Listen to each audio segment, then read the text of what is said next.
والے ڈاکٹر شاہ فیصل آج ہے ہمارے خاص مہمان. بہت بہت سواگت کرتی ہوں میں آپ کا. خوش آمدید. آج سویرے میں آپ کا بہت بہت سواگت ہے ڈاکٹر شاہ فیصل جی. سب سے پہلے تو دوردرشن پریوار کی اور سے آپ کو دلی مبارکباد اتنی بڑی کامیابی پر. Thank you. آپ چونکہ پیشے سے ڈاکٹر رہے اور ڈاکٹر کو دیکھا جائے تو وہ خدمت کا پیشہ ہے, اور دوسری طرف اگر ہم سول سروسز یا آئی ایس کی بات کرتے ہیں تو وہ حکومت وہاں زیادہ ہے. سیوا سے حکومت کی طرف آنے کے پیچھے سوچ کیا رہی؟ آپ نے خود کہا سول سروس یا پبلک سروس, تو یہ مجھے لگتا ہے پرسپیکٹوز کی بات ہوتی ہے. آپ آئی اے ایس کو یا آئی پی ایس کو حکومت یا رول کی طرح سے دیکھتے ہیں, میں اس کو پبلک سروس یا سول سروس کی نظر سے دیکھتا ہوں. میرے لیے میڈیکل سائنس میں رہ کے خدمت کرنا لوگوں کی یا سول سروس میں آ کے پھر لوگوں کی خدمت کرنا, I think it really is almost similar. Depend کرتا ہے آپ کس اینگل سے دیکھتے ہیں, آپ کے دیکھنے کا کیا نظریہ ہے. کس طرح سے آپ نے یہ سوچا کہ ہاں میں خدمت کروں گا اور میں ایک بدلاؤ لا پاؤں گا اگر میں اس سروسز میں آتا ہوں؟ دیکھیے, یہاں پہ ہمیں ایک ضروری بات یہ سمجھنی ہے کہ سروس کیا ہے. پہلے اس کی ڈیفینیشن کو ہمیں اسٹینڈرڈائز کرنا پڑے گا کہ کیا ڈاکٹر ہی سروس کرتا ہے, کیا انجینئر ہی کرتا ہے, کہ کیا بیوروکریٹ یا پولیٹیشین وہ بھی سروس کرتا ہے. آپ کو ہر کسی کا کام دیکھنا پڑے گا, نیچر آف دا ورک. جیسے پولیٹیشین ہے یا بیوروکریٹ ہے, ان کا کام ہے policy making and policy implementation. اگر آپ اپنے آس پاس دیکھیں گے, ہم میں سے ہر کوئی کہتا ہے کہ ڈاکٹر بھی ٹھیک ہے, بیوروکریٹ بھی ٹھیک ہے, لیکن پرابلم اس پولیٹیشین اور بیوروکریٹ کے ساتھ ہے, کیونکہ یہ لوگ اپنا کام ٹھیک سے نہیں کر رہے ہیں. اور اگر ہمارا سسٹم ہے, اگر اس کو ٹھیک ہونا چاہیے, تو اس کے لیے دو ہی چیزوں کی ضرورت ہے کہ جو ہمارا پولیٹیشین اور بیوروکریٹ ہے یہ ٹھیک ہو جائے. تو وہی نظریہ, وہی مائنڈ سیٹ لے کے میں بھی چلا ہوں کہ میڈیکل میں رہ کے ڈیفینیٹلی آپ ایک ڈفرنٹ کائنڈ آف سروس کر سکتے ہیں. جو ہمارا کام کرنے کا ڈنگ ہے ایز اے ڈاکٹر اور ایز این انجینئر وہ تھوڑا ڈفرنٹ ہے, لیکن پبلک سروس میں آ کے, گورنمنٹ میں آ کے جو کام کرنے کا موقع بھی ہے اور جو کام کرنے کی ضرورت بھی ہے وہ اپنے آپ میں انوکھی. جب آپ کرسی پر بیٹھیں گے اور تمام آپ کو ڈیسیجنز لینے ہوں گے, اپنے لوگوں کو ساتھ لے کر وہ ڈیسیجنز لینے ہوں گے, کیا لگتا ہے آپ کو کہ ایک افسر کے اوپر اس کے جو سبارڈینیٹس ہوتے ہیں ان کا یقین کتنا ہونا چاہیے کہ جو کام ہے وہ کوئک ڈیسیجنز کے ساتھ ہو سکے؟ دیکھیے, یہ ایک انڈرسٹینڈنگ بھی ہے اور یہ ہر کسی نے ایگری بھی کیا ہے کہ جو ایک اچھا ایڈمنسٹریٹر ہوتا ہے یا ایک اچھا مینیجر ہوتا ہے, he has to work as a team. وہ آٹوکریٹ نہیں ہو سکتا, وہ اپنے آپ میں مسٹر نو آل نہیں بن سکتا. He has to take his team along, کیونکہ ہم یہ بلیو کرتے ہیں کہ جو ایڈمنسٹریٹر ہوتا ہے یا جو ہائیسٹ پوزیشن پہ ہوتا ہے دنیا میں, ساری نالج کی ریپوزیٹری وہی نہیں ہے. نالج باقیوں کے پاس بھی ہے, ایکسپیرینس باقیوں کے پاس بھی ہے. آپ کا جو لوئسٹ ایکیلین کا جو اسٹاف ممبر ہے وہ آپ کو ایسے آئیڈیاز دے سکتا ہے کہ سچ میں جو پالیسی کی امپلیمنٹیشن پہ بھی اور پالیسی کی فارمولیشن پہ ہی پورا اثر ڈال سکتا ہے. So it's important for an administrator کہ وہ لوگوں کو ساتھ لے کے چلے, ٹیم بنا کے چلے. اینڈ انشاءاللہ میری بھی یہ خواہش رہے گی اور میری بھی یہ کوشش رہے گی کہ جہاں بھی میں کام کروں I work as a team. اگر یوں دیکھا جائے کہ آزادی کے بعد آپ پہلے کشمیری ہیں جنہوں نے ٹاپ کیا ہے, اور آئی ایس ٹاپر ہونا اپنے آپ میں ایک بہت بڑی بات ہے, اور کامیابی کا صحرا کس کے سر باندھیں گے؟ کامیاب, مجھے جب بھی یہ کوشچن پوچھا جاتا ہے میں یوزلی کہتا ہوں کہ credit must go to my mother, جن کے ریزالو سے, جن کی کارج سے سب کچھ پاسبل ہو سکا. لیکن اس کے ساتھ ساتھ میں یہ بھی کہوں گا کہ the credit should also go to the circumstances. جو میرے آس پاس کے حالات ہیں, سچویشنز ہیں, ان کو بھی کریڈٹ جانا چاہیے جنہوں نے مجھے موٹیویٹ کیا کچھ نیا, کچھ ہٹ کے کرنے کے لیے.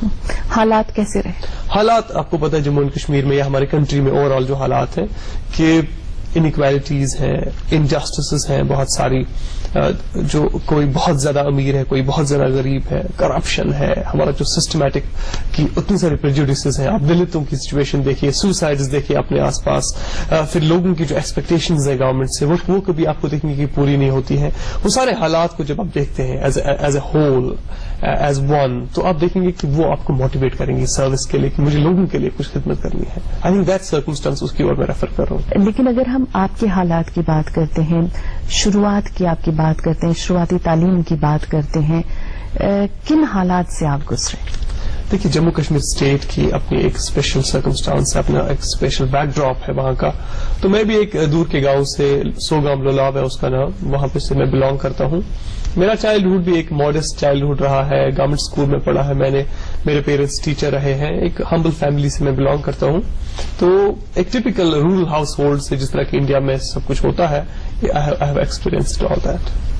اگر جیسے آپ نے بہت اچھی بات کہی گورنمنٹ اسکول سے آپ نے پڑھائی لکھائی کی, بہت سے لوگوں کا کہیں نہ کہیں یہ ماننا ہوتا ہے کہ گورنمنٹ اسکول جو ہوتے ہیں وہ اتنے اچھے نہیں ہوتے ہیں, پبلک اسکولس زیادہ اچھے ہوتے ہیں. لیکن آپ جیسا شخص جو آئی ایس ٹاپ کرتا ہے اور گورنمنٹ اسکول کا پڑھا ہوا ہے, تو کیا آپ کو لگتا ہے کہ یہ صرف ایک مت ہے؟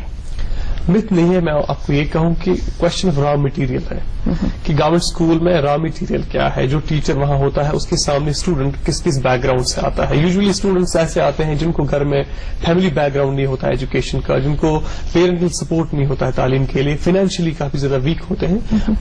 گورنمنٹ ٹیچر کوئی جادوگر نہیں ہے کہ وہ ایسے بچوں میں بھی پھر وہ ایسے اسکلز اور ایسی نالج انسٹل کر سکے جن کو گھر میں بالکل آئیڈیا ہی نہیں ہے پڑھائی کا. آپ پرائیویٹ اسکولز میں را مٹیریل تو دیکھیے, اسٹوڈنٹس جو وہاں جاتے ہیں تو جو ریزلٹس آپ دیکھتے ہیں آپ ون سائڈڈ ویو لیتے ہیں کہ صرف ٹیچر نہیں کر پاتا ہے کنٹریبیوٹ. آپ کو یہ بھی دیکھنا ہے کہ somewhere it also reflects the weaknesses on behalf of the parents, on behalf of our own society. Whole society کی جو ویکنیسز ہیں وہ پھر گورنمنٹ اسکولس کے ریزلٹس میں ریفلیکٹ ہوتی ہیں. فیملی کا سپورٹ اپنے آپ میں ایک بہت بڑا سپورٹ ہوتا ہے, تو اسٹرینتھ کس کی طرف سے سب سے زیادہ؟ دیکھیے اسٹرینتھ کی آپ بات کریں گے تو میری مدر, پہلے ان کی بات میں کروں کہ میں نے میڈیسن پڑھا, اس کے بعد ان کا یہ بھی ایک اسٹینڈ ہو سکتا تھا کہ چلو کافی پوسٹ گریجویشن کے لیے جائیے یا پریکٹس کیجیے, اسٹارٹ ارننگ. لیکن میں نے told her that well this is my dream to get into civil services and میں میڈیسن چھوڑ رہا ہوں. So for others it was a kind of craziness. باقی لوگ مجھے کہتے ہیں آپ تو تھوڑا بہت کریزی ہمیں لگتے ہو, you look a little bit frustrated کہ آپ میڈیسن چھوڑ کے کہیں اور جا رہے ہو. But it was my mother who told me that well you have the freedom, do اینی تھنگ, کچھ بھی کرو جس سے بھی آپ کو لگتا ہے آپ کو خوشی ملے گی, آپ کا ایگو سیٹسفائی ہو جائے گا, ڈو دیٹ. اینڈ ایک اور ایسے ہی میرے جو سبلنگس ہیں, میرا بردر, میری چھوٹی سسٹر, ان کا بھی ویسے ہی رویہ تھا کہ you do something, we feel that well you can do it, آپ کر لیجیے. فیملی میں فادر سے آپ کافی اٹیچڈ رہے, اور کیا یہ مانا جائے کہ آئی ایس بننے کا سپنا جو تھا وہ آپ کا بچپن کا سپنا تھا, ڈاکٹری میں بس آنا ہو گیا, پڑھنا تھا اس لیے پڑھ لیا؟ پتا نہیں تھا اتنا کہ آئی اے ایس اتنا کیا ہوتا ہے کہ جب گاؤں میں ہوتے تھے. But when I came to medical college وہاں پہ پتا چلا کہ آئی اے ایس یا پروونشل سول سروسز بھی کی جا سکتی ہیں. میرے فادر کا جو ویژن تھا since he belong to village, انہوں نے مجھے کہا ابھی آپ میڈیکل سائنس میں جائیے, اس کے بعد سول سروسز بھی ایک کریئر آپشن ہے, you can explore that little later. تو میں نے بھی سمجھا کہ چلو میڈیسن پہلے کر لیتے ہیں, پھر دیکھتے ہیں کیا ہوتا ہے. آپ کے بارے میں سنا کہ آپ آر ٹی آئی ایکٹیوسٹ بھی رہے کالج کے زمانے میں. آر ٹی آئی پر پہلے تو آپ کی رائے, ساتھ ہی جب آپ آر ٹی آئی ایکٹیوسٹ رہے تو آپ نے کون سے خاص مدعوں پر آواز بلند کی؟ میرا یہ بلیف ہے کہ جو رائٹ ٹو انفارمیشن ہے یہ لوگوں اور گورنمنٹ کے بیچ میں ایک بہت ہی اچھا رشتہ قائم کرنے کے لیے ایک اچھا انسٹرومنٹ ہے. Transparency, accountability, corruption free administration اگر آپ چاہتے ہیں تو آر ٹی آئی جیسا کوئی بھی انسٹرومنٹ آپ کو نہیں ملے گا. اس کے لیے آپ کو وکیل کی ضرورت نہیں ہے, اس ایکٹ کو یوز کرنے کے لیے آپ کے ہاتھوں میں پاور ہے. تو ہم نے بھی جموں اینڈ کشمیر میں جب ایڈوکیسی آر ٹی آئی کی اسٹارٹ کی تو ایک آرگنائزیشن یا youth movement kind of a thing, J K R T eye movement ہم نے اسٹارٹ کی. اس میں کئی اور ڈاکٹرز بھی ہمارے ہیں جو کام کر رہے ہیں ساتھ ساتھ. سو ہمارا پرائمرلی پہلے یہ تھا کہ ہمیں ایک نیا ایکٹ چاہیے, ایک اسٹرینتھنڈ ایکٹ چاہیے جموں اینڈ کشمیر میں. جب اسٹرینتھنڈ ایکٹ آیا اس کے ساتھ ساتھ جو central R T I act ہے اس کے انڈر بھی ہم نے کافی ساری اپلیکیشنز فائل کی. ہماری جو ٹیم ہے اس میں ڈاکٹر راجہ مظفر ہمارے کنوینر ہیں جے اینڈ کے آر ٹی آئی موومنٹ کے. He has been a very active activist, اور ان کے ساتھ ساتھ جو ہماری پوری ٹیم ہے وہ keep on exploring issues, development کے ایشوز, جو ہمارے سینٹرلی اسپانسر اسکیمز ہیں, آئی اے وائی ہے, مڈ ڈے میل اسکیم ہے, جو بھی کوئی اسکیمز ہیں ان میں ان کی جو امپلیمنٹیشن ہے اس کے ریلیٹڈ ہم آر ٹی آئی فائل کرتے ہیں. ایون ڈل لیک کے ریلیٹڈ ہم نے کئی آر ٹی آئی فائل کیے. اس کے ساتھ ساتھ کچھ لوگوں نے human rights related R T I file کیے ہماری ٹیم میں سے. تو کوشش کی ہم نے کہ جو ہمارا کینوس ہے آر ٹی آئی کو یوز کرنے کا وہ کافی زیادہ براڈن ہو. اپنے علاقے کی بہتری کے لیے آپ نے کی, لیکن کہیں کیا آپ کو ایسا محسوس ہوا کہ آر ٹی آئی لگانے کے بعد بھی ایک اچھا خاصا وقت لگا ان مسئلوں کو سلجھنے میں؟ آر ٹی آئی دیکھیے it's not an end in itself. R T I آپ نے کیا فائل اور اس کی وجہ سے بات حل ہو جائے گی, پرابلم حل ہو جائے, ایسا بھی نہیں ہے. آر ٹی آئی ایک انسٹرومنٹ, میں نے کہا کہ یہ آپ کو ایک ذریعہ ہے کسی چیز کے لیے. اس کے بعد جو آپ کو انفارمیشن ملتی ہے اس کو آپ یوٹیلائز کیسے پراپرلی کرتے ہیں اور کیا وہ افیکٹ ڈال دیتا ہے آپ کے ایڈمنسٹریشن پہ, وہ امپورٹنٹ ہے. اس کے لیے سول سوسائٹی کو, اس کے لیے این جی اوز کو, والنٹری سیکٹر کو اور باقی جو لوگ ہیں ان کو ایک ساتھ مل جل کے کام کرنا پڑے گا, سو دیٹ جو آر ٹی آئی انفارمیشن آپ کو دیتا ہے, ایکسس دیتا ہے آپ کو انفارمیشن کی اور اس کا پھر اچھے سے استعمال کیا جا سکتا ہے. کہیں نہ کہیں یہ بھی کہا جاتا ہے نا کہ جو بدلاؤ ہے یا جو کام شروع ہوتا ہے وہ نیچے سے پھر اوپر کی طرف جاتا ہے. بالکل جو پراتھمک استر پر جہاں پر فائل, بالکل گراس روٹ پر جہاں پر کام اور فائلز پہنچتی ہیں, وہیں کہا جاتا ہے کہ وہیں ڈیلے بہت زیادہ ہے, بھاگ دوڑ ہے, بار بار جا کے انہیں کھٹکھٹانا پڑتا ہے. ایسے حالات بھی آئے. ہمارا جو ایڈمنسٹریٹو سسٹم ہے اس کی اپنی پرابلمز ہیں. آپ کہتے ہیں کہ لوور لیولز آف ایڈمنسٹریشن پہ ڈیلیز ہوتے ہیں, کرپشن وہاں ہوتا ہے, ریڈ ٹیپ ہے جس کو آپ کہتے ہیں. پریشانی یہ ہے کہ ایک اتنے بڑے کنٹری میں اتنی بڑی پرابلمز, اور گورنمنٹ کتنا کر سکے اس کی بھی اپنی پرابلمز ہے گورنمنٹ کی. لیکن ہاں مجھے یہ یقین ہے کہ وقت کے ساتھ ساتھ جتنی اویئرنیس بھی بڑھے گی تو کرپشن کو RTI کے تھرو ڈیفینیٹلی کرو کیا جا سکتا ہے. دس از مائی فرم بلیف. اب اگر ہم آپ کے ایگزامز کی طرف آتے ہیں جو آپ نے اتنی محنت سے دیا, کتنی محنت کرنی پڑی اور کن کن باتوں کا کیا پروسیس رہا, کن کن باتوں کو آپ نے دھیان میں رکھا اور آج اس مقام پر ہے؟ مجھے لوگ کہتے ہیں کتنے گھنٹے پڑھنا چاہیے یا آپ نے کتنے گھنٹے پڑھا. میرے لیے سوال پڑھائی کے گھنٹوں کا نہیں ہے. میں بلیو کرتا ہوں اپنے لیے پڑھنے میں کہ نالج آپ اپنے لیے حاصل کیجیے, ایگزام کے لیے نہیں پڑھیے. میں ہر کسی کو یہ بولتا ہوں کہ آج کی دنیا میں وہ لوگ لیڈ کر سکتے ہیں who have knowledge of the situation. میں ان کو کہوں کہ ہر سچویشن کی تھوڑی تھوڑی نالج آپ کے پاس ہونی چاہیے. تو میں نے سول سروس کو ایسے لیا کہ آپ کو موقع مل رہا ہے جنرل اسٹڈیز میں اتنے سارے سبجیکٹس پڑھنے کا, economics, geography, polity, history, international relations. میں ایک میڈیکل ڈاکٹر ہوں اور مجھے ریئلٹی کو اتنے ڈفرنٹ اینگل سے دیکھنے کا موقع مل رہا ہے, اتنی وائڈ پرسپیکٹوز کی نالج مجھے مل رہی ہے. میرے لیے ایک کائنڈ آف این ایڈکشن تھا پڑھنا, اور میں نے سوچا تھا کہ سنس ایک ہی سال میں مجھے سول سروس کوالیفائی کرنا ہے تو اس پروجیکٹ کو میں نے سوچا کہ جناب جتنا پاسبل ہو سکے اتنا پڑھائی کرنی ہے. مطلب یہ آپ نے سوچ لیا تھا کہ ایک ہی سال میں میں نے اس سے زیادہ وقت نہیں دوں گا. میں نے سوچا تھا کہ لوگوں کی جو پرسپشنز ہیں کہ ایک سال میں نہیں ہو سکتا civil service qualify, I wanted to prove those myths wrong. میں نے بولا اسی سال کرنا ہے, I will prove to everybody that I will do it. اچھا, ایسے ہی میں جاننا چاہتی ہوں اپنی خدا نخواستہ اگر یہ نہیں ہوتا دین سیکنڈ اٹیمپٹ سوال ہی نہیں تھا. جب میں نے مینز اپنا دیا میں نے اپنے سارے دوستوں سے کہا کہ دس از اٹ, میں نے اپنا میکسیمم دیا ہوا ہے اور جیسے میری پرفارمنس رہی ہے I can assure you that I will be in the first 50. پہلے 50 میں آنا ہی آنا ہے کسی بھی حال. Great confidence. اگر ہم پریلمس کی بات کرتے ہیں, پریلمس کافی اہم ہوتے ہیں, اس میں آپ کے سبجیکٹ پریلمس میں کیا رہے, ساتھ ہی کیا جب آپ پریلمس دیے تھے اور ریزلٹ آیا تھا تو کیا آپ کو لگا تھا کہ یس میں ٹاپ کروں گا؟ پریلمس میں میرے سبجیکٹس پبلک ایڈمنسٹریشن اور ہمارا دوسرا سبجیکٹ تھا جنرل اسٹڈیز.